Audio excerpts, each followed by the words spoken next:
Hi guys, tara samahan niyo ako sa aking trabaho for the whole day. So dahil nga malabo na yung nakalagay sa may harap ng sasakyan ng mga delivery van namin ay pinalitan ko na. Kasing labo na parang yung relasyon nyo, uy! At dyan nga ay pinuwesto ko na ang camera dahil wala namang nagbe-video sa akin. Pupunta nga ako niyan sa ibaba kasi nandoon yung printer na ginagamit namin. Naka-hearing aid nga ako niyan kasi medyo mahina na yung pandinig ko. Uy, hindi nabibingi para sa pagmamahal mo.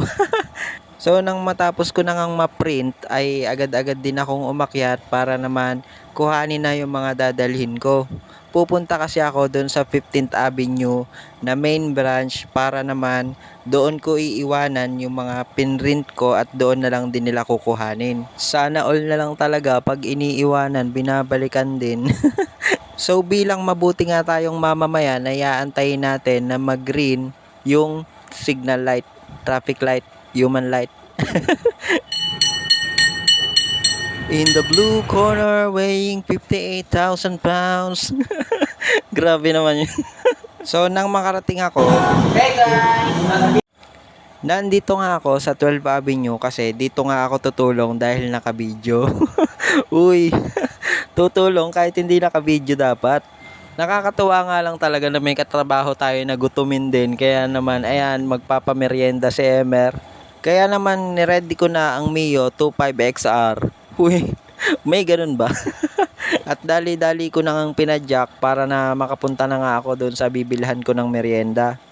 Matagal-tagal na nga rin simula nung hindi ako nakakain ulit nung merienda na yon, kaya naman talagang solve na solve. So dito nga ako kay Ate Syra bumili ng pizza, ate ko.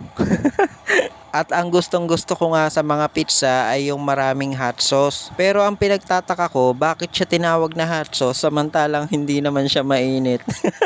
Kaya yan, tamang merienda muna kami habang nagpapahinga. Pinag-uusapan ng mga bagay-bagay sa buhay ng ibang tao. Uy, hindi magiging chismoso. Kinukwento ko nga kay Emer nung kabataan ko, sabi ko medyo malakas pa ako magtrabaho. Hanggang sa yun nga, nadisgrasya ako, nadama yung kabilang ulo ko, pati yung kilay ko. At gawa nga ng sa bilis namin kumain ay naubos din kaagad. Kaya naman balik na kami ulit sa trabaho. Siyempre maglilinis tayo dahil naka-video. Medyo hapon na nga yan at sunod-sunod na nga ang mga customer na nagpapadeliver. Kaya napagdesisyonan namin na kaming dalawa na mismo yung maghahatid.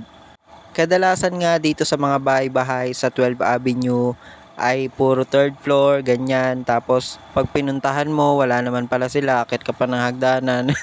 Uy, hindi magsusungit. Pero ine-enjoy lang namin kasi gano'n naman talaga ang dapat para hindi mo mararanasan ng pagod.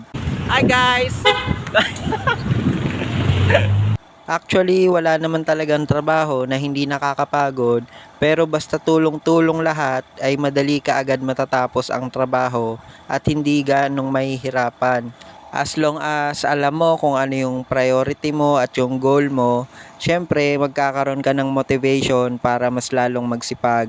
At ayan nga, yan yung mga pinick up namin ng mga galon para ihahatid na ulit namin. Hanggang dito na lang, salamat sa pagsama.